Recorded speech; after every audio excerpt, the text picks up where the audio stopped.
अभी हम जा रहे हैं इंद्रपुरी डैम, जो कि रोहतास में बहुत ही फेमस है। और हमारे साथ हमारे दोस्त हैं, साथ ही साथ स्टूडेंट में हैं, बहुत फेमस है, बहुत अच्छे तरह से पढ़ते हैं, मल्टी टैलेंटेड है।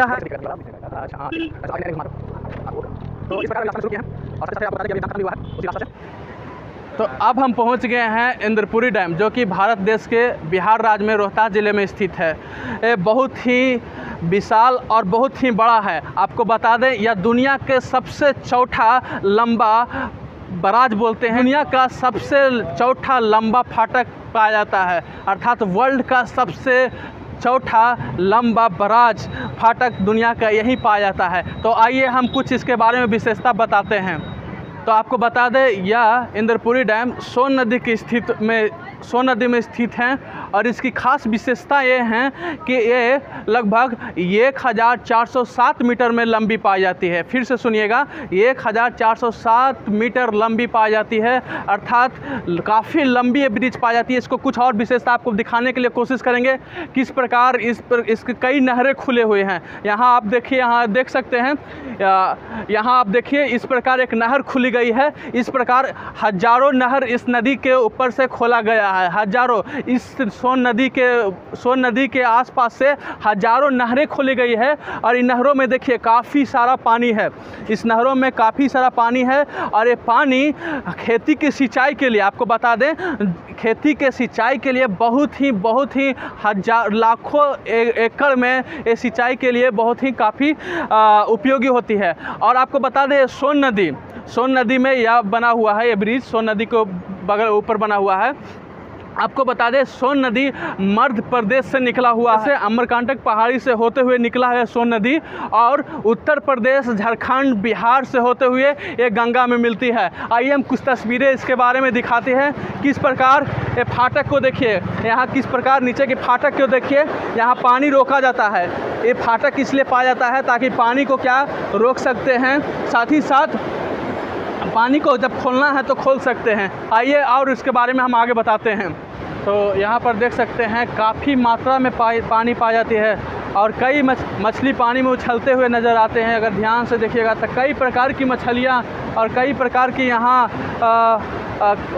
बहुत बड़ी मात्रा में यहाँ पानी पाई जाती है। आपको बता दें कि इस पानी के वजह से, इसमें काफ़ी पानी होने के वजह से इसे छोटा समुद्र भी कहा जाता है। और फिर से बता दें, इसमें काफ़ी मात्रा में पानी होने की वजह से छोटा समुद्र भी कहा जाता है। और जो ये देख रहे हैं, जो ये फाटक देख रहे हैं, जो यहाँ से जो ये फाटक जहाँ से पानी निकल रही है, आपको दिखाने के लिए कोशिश कर रहे हैं कि जो ये फाटक जो है, ये जो फाटक है वो दिन में कभी बंद होता है, मतलब पानी को रोक दिया जाता है, जिससे जल स्तर का बहाव कम हो जाता है। बताने के लिए कोशिश करेंगे कि यहाँ कई मछुआरे यहाँ बैठे हुए हैं, और यहाँ कई मछुआरे यहाँ बैठे हुए हैं। आप लोग देख सकते हैं कई मछुआरे यहाँ बैठे हुए हैं कि जैसे ही ये पानी कम हो जाता है, पानी का रफ्तार कम हो जाता है, स्पीड कम हो जाता है, और काफ़ी कम पानी हो जाता है, तो कई मछलियाँ इस आसानी तरीके से पकड़ी जाती है। इस प्रकार कई प्रकार के बड़े स्तर पर इस प्रकार का बहाव है। आगे हम कई बातों को आपको दिखाने वाले हैं।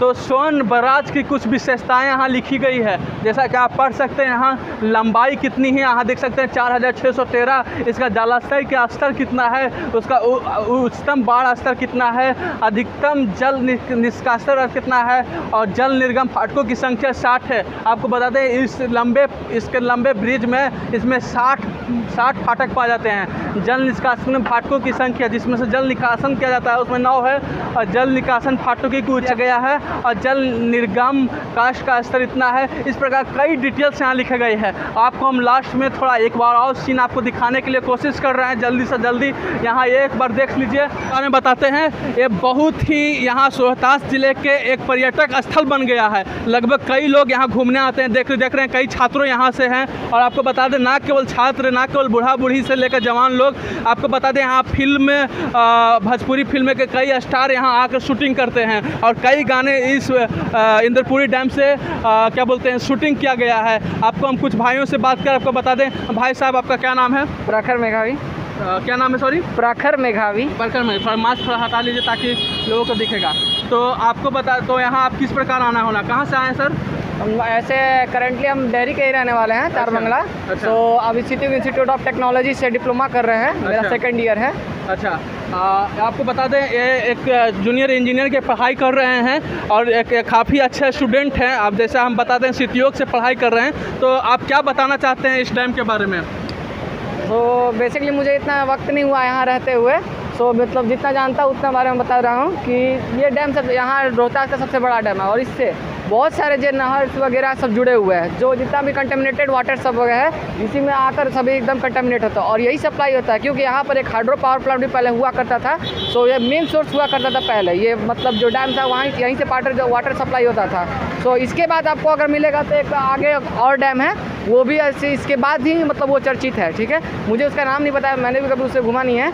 और इस डैम की खासियत ये है कि पहले रेस्ट्रिक्टेड एरिया में आया करता था। सो यहाँ पर आना हमेशा मना होता था, क्योंकि आए दिन यहाँ पर कुछ ना कुछ घटनाएं घटती रहती थी। बट जब गवर्नमेंट को इसने मतलब नीतीश सरकार ने जब ये यहाँ पर पहली बार आया तो इन्होंने बोला कि रेस्ट्रिक्टेड एरिया से इनको थोड़ा सा डेवलपमेंट एंड पब्लिकल एरिया बनाया जाए, ताकि लोग यहाँ पर आए, घूम फिरे और अपने टाइम एक्सपेंड कर सकें। सो बेसिकली यहाँ पर देखने के लिए बहुत कुछ है, जैसे कि आप यहाँ पार्क भी है नज़दीकी, क्योंकि कुछ वक्त पहले यह मतलब फॉरेस्ट एरिया का था। जैसे आप देख भी रहे हैं यहाँ का हालात, फिर कुछ तो आपको अनुभव होता होगा कि यहाँ कैसा पहले होगा। ठीक है, आगे ही यहाँ पर PSS भी है, यानी PSS या पुलिस स्टेशन भी है। ठीक है, सो वो भी यहाँ के मतलब इन्वॉल्वमेंट रहते हैं। यहाँ पर मतलब बिना परमिशन के आना मतलब मना है। और शाम के करीबन 8 से 8:30 के बीच में यहाँ पर बिल्कुल आना भी बना है। ठीक है, आप अभी जितना यहाँ चहल पहल देख रहे हैं, यहाँ आने के बाद लोग उतना बहुत ही मतलब शाम होते होते कम हो जाता है। सो और इसकी खूबसूरती और भी देखने के लिए तो आप नाइट में इसका विज़न देख सकते हैं, क्योंकि ये लाइटनिंग से बहुत अच्छा है। क्योंकि आप यहाँ पर देख रहे हैं नीचे पीछे और NTPC भी है। सो उसका जो वो पावर यहाँ सप्लाई होता है ना, इसके थ्रू वहाँ कुछ मतलब पावर सप्लाई करता है, क्योंकि उसका एक मेन सोर्स ये भी है। और ये वो अपना 25% इलेक्ट्रिसिटी यहाँ भी बढ़ देता है बस। तो काफ़ी खुशी हुई, काफ़ी जानकारी दी आप इनके बारे में। बोलने कई चीज़ हमको इनके बारे में नहीं पता था, लेकिन कई जानकारी दी। आप बहुत बहुत धन्यवाद, दिल से शुक्रिया अदा करते हैं। भाई साहब आपका क्या नाम है? खुश रहा बाबू, खुश रहा। तो मेरा ही चेला है, बताओ नाम क्या है, एक बार बता दो हमारे नंबर 1 क्लासेस के लिए। चंदन, आपको बता दें चंदन अभी सडनली मिला है और ये चंदन बहुत ही अच्छा तरह से पढ़ाई लिखाई करने वाला है। तो कैसा लग रहा है इस डैम को घूमने के लिए? थोड़ा सा एक्सपीरियंस बता दीजिए। अच्छा लग रहा है, बहुत मतलब उत्सुकता हो रही है। तो आपको बताना चाहते हैं इस रिवर का नाम सोन नदी है। तो आपको प्रश्न उठता है सोन नदी क्यों पड़ता है, सोन नदी नाम क्यों पड़ा है? तो आपको बता दें सोन नदी में जो बालू है वो सोने की तरह पीला पा जाती है। फिर से बोलते हैं सोने की तरह पीला पा जाती है, और उसी पीले के कारण लगता है कि सोने के कारण इसका नाम सोन नदी पड़ा। और ये ब्रिज जो आप देख रहे हैं 1960 में बनना शुरू हुआ था और 1968 तक बनकर कंप्लीट हुआ था। बताने के लिए आपको कोशिश करते हैं, इसका बालू सोन नदी का बालू इनका सोन नदी का बालू बिहार में जितना भी बड़े बड़े भवन हैं इनका निर्माण के लिए इनका बालू का उपयोग किया जाता है। साथ ही साथ सोन नदी का बालू को यूपी अर्थात उत्तर प्रदेश भेजा जाता है और काफ़ी मात्रा में इसका उत्तर प्रदेश में भेजा जाता है। आपको हम बता दें यहाँ लिखा गया है थोड़ा, जैसा कि आप लोग देख रहे हैं यहाँ सोन बराज पुल का उद्घाटन भारत के गृह मंत्री, आपको बता दें पूर्व गृह मंत्री अब होगा, अब हमारे श्री गुलजारी लाल के कलमों से किया गया था। आप